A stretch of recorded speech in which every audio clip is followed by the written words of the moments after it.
Okay, so this is the second part of the Egyptian lecture.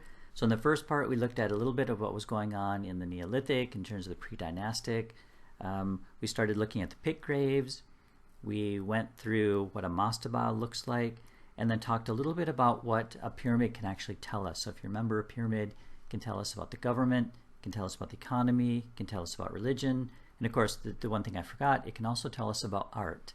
So try and think about all these things as you're looking at archaeology. Okay, so what I want to do to start off this lecture is to talk about a pharaoh named Djoser. And I've given you the dates that he's ruling, so he's fairly early on. And here is a map of Egypt, and I put a little arrow here, and it's pointing to a city called Saqqara. So it's at Saqqara where Djoser ended up building a very famous step pyramid. And this is an image of the step pyramid. And what you're looking at is down at the bottom, you've got an overhead view. So if you're in a helicopter looking down, this is what you're looking at. And then the top part is a cross section. So if you cut the pyramid in right down the middle, this is what you'd be looking at, including the burial chamber at the bottom. But let's start with the bottom part. So Djoser, when he became pharaoh, he ordered that his funerary monument start to be built. So what they did was they built the burial chamber. And in the bottom part, it's that middle square. In the top part, the cross section, it's the tunnel that goes down into the ground. So this yellow square, which is labeled M1 in the bottom, is mastaba number 1. So they built his burial chamber underground, then built the mastaba on top of that. For whatever reason, Djoser didn't like it. So they built mastaba number 2, and in the bottom, it's the orange box that says M2. He didn't like that. They then built another mastaba on top, or over it, M3. Still wasn't satisfied. Now look at the top part. You've got pyramid number 1.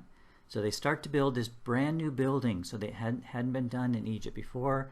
Didn't like that, and so they built another one added onto it, which in the top is called pyramid 2.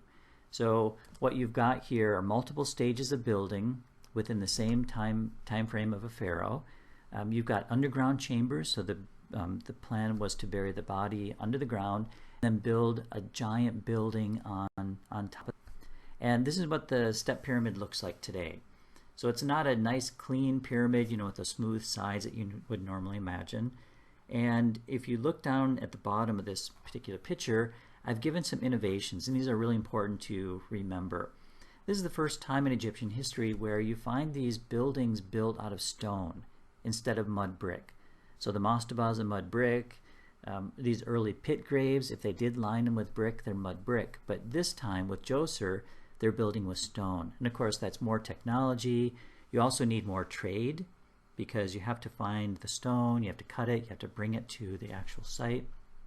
Another thing they did here, and I'll show you a picture in just a second, is that they built a wall around this entire pyramid. And what they did was they built other buildings within this called a temple complex. And this is where you would go to pay your taxes. It's where you'd go to pay respects to the pharaoh. And then they also built a special room called a mortuary temple. And this is the temple, just a building off the side of the pyramid. They put a statue of the pharaoh in there. And then when you go in to make your offerings to the pharaoh, he could see you and you could see him. And then this is just a schematic drawing of the step pyramid. So right in the center of this, you've got the step pyramid, which is labeled number 1. Number 6 is the mortuary temple, so off to the north. And you can see this large wall built around the whole thing. So this was a pretty massive undertaking. Another interesting thing, and I can't remember if I have a slide on this, is number 2. So at the very bottom in the south, there is another tomb structure here, so more tunnels built under the ground. Okay, so you've got Djoser. The next king to come along was Snefru, so Pharaoh Snefru. And sort of this happens with neighbors. When your neighbor has a pool, you want a bigger pool, or they build a deck and you want a bigger deck. The pharaohs were exactly the same. So Djoser had his step pyramid. Snefru wanted something bigger. So they started to build what today is called the Meidum pyramid. And what you're looking at here is sort of the internal structure of the pyramid, and most of the outer casing has peeled off. That's this giant debris field. down at the bottom. And it was known for centuries and centuries that if you needed stone, you could just go here and pull it out, which is unfortunate. This is a cross-section of the Meidum Pyramid. Now what's interesting here, and I'll talk about this in just a bit, is that the tomb chamber is no longer below. It's no longer underground. They've moved it up onto the ground. So your tunnel might go below the ground, but then you have to move upwards onto the ground, and then you build the pyramid over that. So there are a couple innovations in terms of the Meidum Pyramid.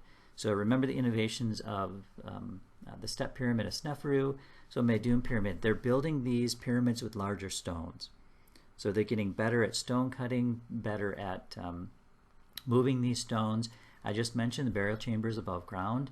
And if you look at this picture, you can see it labeled the main pyramid. Just off to your right are these things called auxiliary pyramids. So these are small pyramids that administrators are buried in, or the wives of the pharaohs are buried in, and these become very common later on. So you've got the main pyramid, you've got the auxiliary pyramids.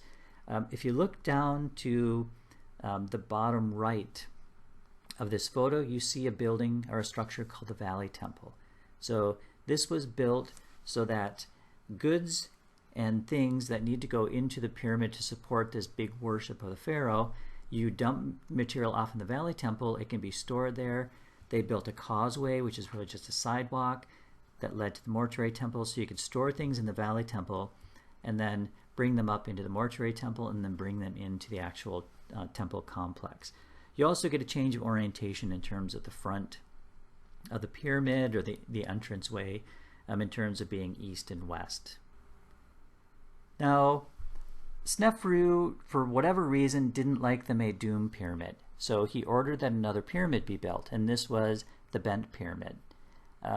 You can see it's called bent because if you look at the middle of the picture, you can see a nice clear line, and the angles are steeper. So what happened with the bent pyramid, they started building it, and it started to crack. So they got a huge section of it done, a little less than half of the original, and they made a mistake with their foundation. So building started to crack, it was cracking on the inside, and instead of tearing it down, what they did was they decided to make the angle steeper. So if you look at that line, which is a pretty clear line, you imagine the line continuing upwards. This bent pyramid was meant to be taller than it is today. So they reduced the height by making it steeper, thinking that would reduce the cracks, and it sort of did, and clearly it's still standing today. But of course, Snefru was not happy with that. So he had another pyramid built, which I don't have a picture here, and that is the Red Pyramid. So during his lifetime, he's got 3 pyramids being built: the Meidum Pyramid, the Bent Pyramid, and the Red Pyramid. And towards the end of his reign, Meidum and the Bent were left unfinished, and then what they did was they went back and finished these. Now, the one pyramid you probably think of when you think of a pyramid is the Great Pyramid at Giza. And on this picture, it's the first pyramid that's towards you, called the Khufu pyramid, and Khufu is the pharaoh. And then just behind that, you have his son's pyramid, Khafra, and then just behind that, you've got a smaller pyramid by Khufu's grandson, Menkaura. Now, even though it looks like Khafra's pyramid is taller, it's not. So what they did was they built this pyramid on higher bedrock. And so Khufu's pyramid was about 500 feet tall with a massive base. Khafra's pyramid isn't quite that tall, but it just looks taller. So this is a fairly busy picture showing you these same pyramids, and it's a different orientation. So towards the top, you've got Khufu's pyramid, then Khafre's, and then Menkaura's. So what I sort of want to talk about here is, of course, you can see the modern village built right up against these. So undoubtedly, there are buildings under there.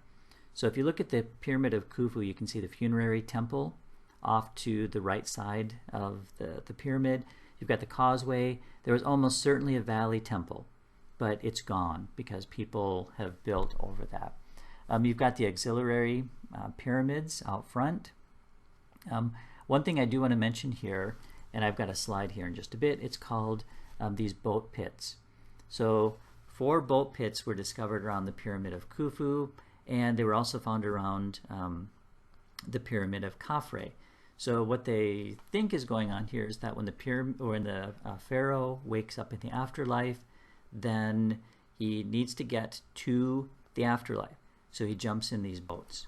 This is a crosscut of the Great Pyramid, and as you can see now, the burial chambers have moved really off the ground and into the actual structure of the pyramid.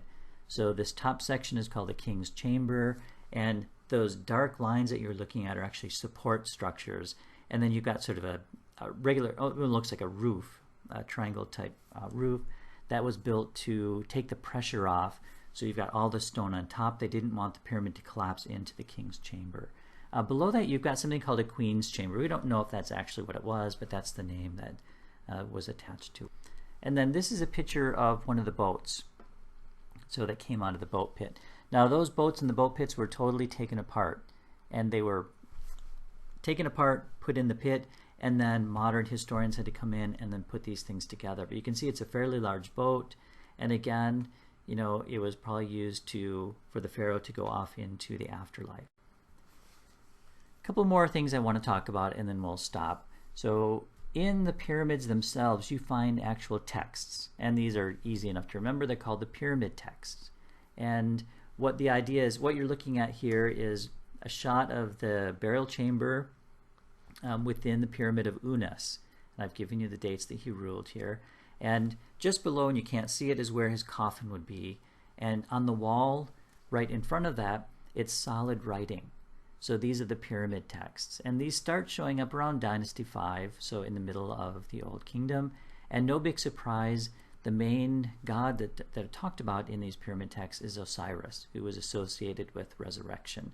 So the idea is that the pharaoh would wake up in the afterlife, and then he could actually read instructions on what to do. So not everyone could afford a pyramid. So you just have the pharaohs having pyramids, but of course other people were interested in what was going to happen to them after their death. So you start to find these things called coffin texts showing up. So late Old Kingdom, certainly in the first intermediate period, and then disappeared into the Middle Kingdom. And again, what these are, you've got a coffin made out of wood, and it's just packed with writing. And again, the main god is Osiris, so the god of the underworld. And then, so the last thing we'll talk about for Egyptian history is the first intermediate period. So if you remember, we talked about the fact that Egypt was broken up into nomes and governors called nomarchs.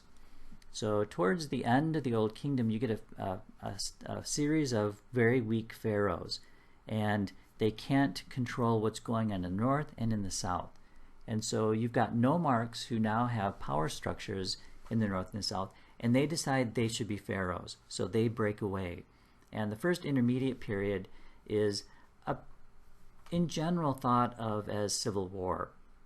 Unfortunately, we can't really go into this very much, but if you look at sort of the details of what's happening in the first intermediate period, the government certainly breaks down, but culture does not.